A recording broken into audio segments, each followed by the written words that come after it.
אז אנחנו עכשיו צריכים לפזר קצת אוכל לצמחים. ומה עוד? אמרנו מים, אוכל, שמש, אוויר, ומה צריך מאיתנו?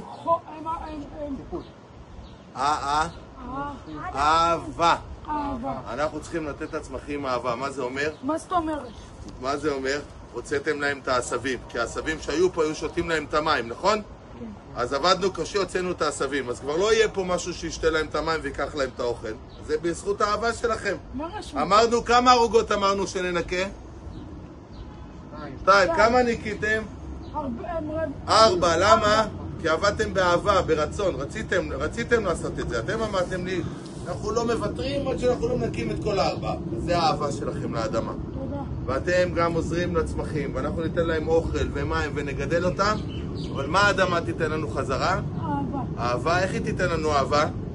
זה שהיא מגדלת. יפה מאוד. מה היא תיתן לנו? עגבניות, פלפלים, חצילים, אוכל. סלקים. נכון? היא תיתן לנו אוכל. זה האהבה שהאדמה תחזיר לנו.